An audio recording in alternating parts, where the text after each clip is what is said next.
This is the fairy tale story of Snow White and the Seven Dwarfs. This classic tale is reimagined with a modern twist on what it means to be fair. It is brought to you by Stories to Grow By. Once upon a time, a princess named Snow White lived in a castle with her father, the king, and her stepmother, the queen. Her father had always said to his daughter that she must be fair to everyone at court. He said, "People come here to the castle when they have a problem. They need the ruler to make a fair decision. Nothing is more important than to be fair."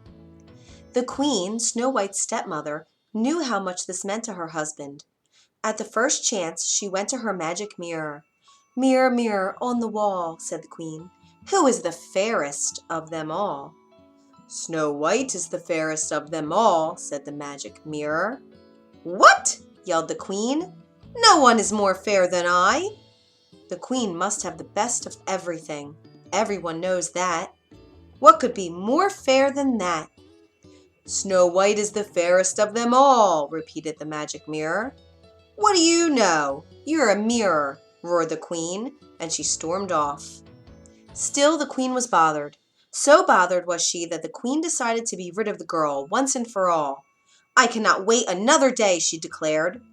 The queen called for her servant, a huntsman. "Find a reason to take Snow White deep into the woods," she said, pointing her long finger at the servant. "Then kill her." The huntsman was shocked, but she was the queen, and what could he do? The next day he took Snow White into the woods. As he drew his knife to slay her, Snow White turned around. "Look," she said, taking something out of her pocket. "You have always been so good to me." She held in front of him 6 perfect arrowheads that she had carefully shaped. "Do you like them?" she said. "They are for you." "Snow White," said the huntsman, "I cannot do this." "Do what?" said Snow White. The servant dropped to his knees. "The queen, your stepmother, ordered me to kill you," he said, "but I cannot." "She did what?" Snow White called out with alarm. "You must run away," said the huntsman, "far into the woods now, and never come back to the castle." Snow White turned and ran into the woods as fast as she could.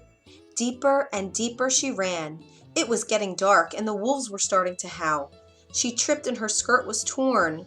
Tall tree branches seemed to reach down to the very ground to grab her. She was scratched, bleeding, and scared. Yet she ran on and on. Then, all of a sudden, in the distance, there was a light. Who was living so deep in the woods?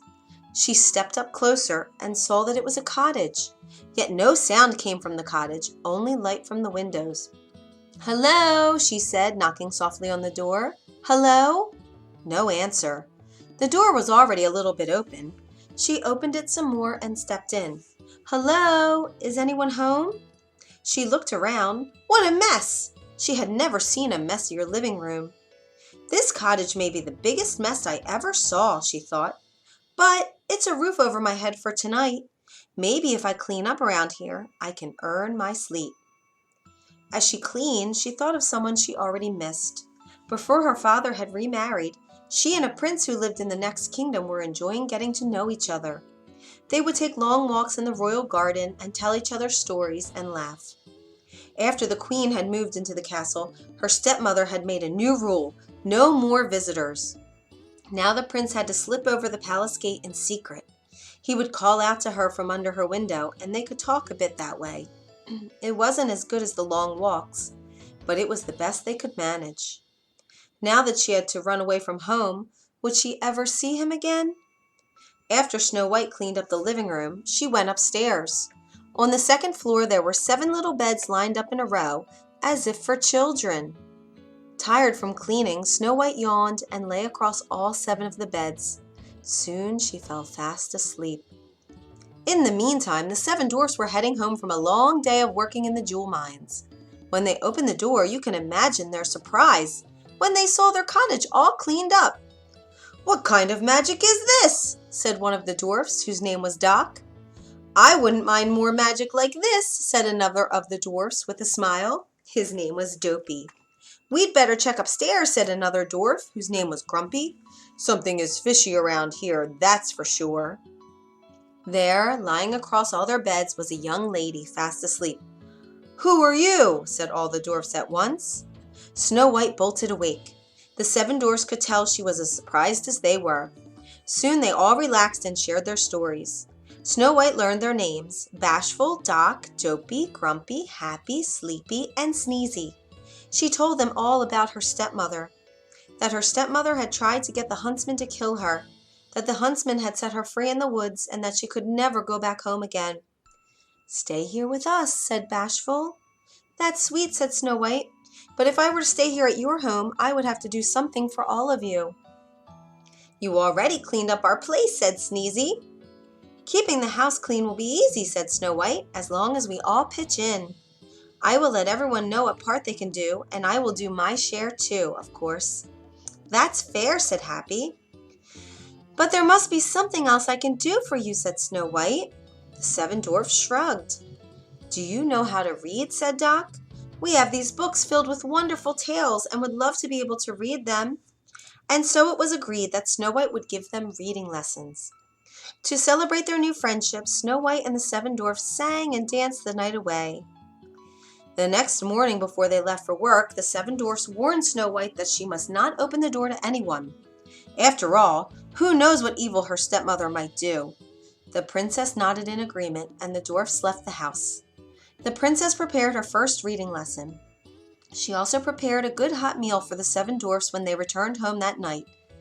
And so the days passed. Back at the castle, the queen marched right up to the mirror. "Mirror, mirror on the wall," she demanded, "who is the fairest of them all?" "Snow White is the fairest of them all," said the magic mirror. "That's impossible!" screamed the queen. "The girl is no longer alive." "Snow White lives," said the magic mirror, and an image was shown on the mirror of Snow White living in the cottage of the 7 dwarfs. The queen turned red with rage. She screamed, "She will not get away with this!" At the cottage of the dwarfs the next afternoon, when the 7 dwarfs were away at work, there was a knock on the door. "Who is it?" said Snow White. She remembered the warning of the 7 dwarfs not to open the door to anyone. "It's only a poor old woman," came a squeaky voice, "selling apples." Yet it was the evil queen, disguised as an old woman. "It's raining out here, my dear," said her voice through the door. "Please let me in." "Aw, poor thing," thought Snow White, having to go door to door selling apples in the rain. And so she opened the door. "Take a look at this big red apple," said the old woman, who, as you know by now, was really the queen in disguise. She held the red apple close to Snow White's face. "Lovely, my dear, isn't it?" "I would like very much to buy your apple," said Snow White, "but I have no money." "That fine comb in your hair will make a good trade," said the old woman. "Well, all right then," said Snow White. She took the comb out of her hair and gave it to the old woman, who then gave her the apple. Snow White took a big bite. Alas, the fruit was poisoned! At once, Snow White fell to the ground in a deep sleep. Just then, the door flew open. In marched the 7 dwarfs, home from their day's work. Shocked indeed they were to find Snow White lying on the floor and what must be her stepmother beside her, laughing. They chased that evil queen out the door and into the storm. Up to the very top of a mountain they chased her. All of a sudden, lightning hit the mountain. The queen fell, and she was never seen again. But there was nothing to help poor Snow White. She stayed absolutely still in her deep sleep. The 7 dwarfs gently lifted her into a glass coffin. Day and night they kept watch over her. One day, the prince happened to pass through. Ever since he had learned that Snow White was missing at the castle, he was searching for her far and wide. Now he had finally found her, but in such a state! The prince pulled open the glass coffin. Her face seemed so fresh, even in that deep sleep. He gently took one of Snow White's hands in his own and kissed it. At once, Snow White's eyes opened. With love's first kiss, the evil queen's spell was forever gone. Now nothing stood in the way for Snow White and the prince to be together forever. They returned to the kingdom and lived happily ever after. The end. If you enjoyed this story, you can find more at storiestogrowby.org.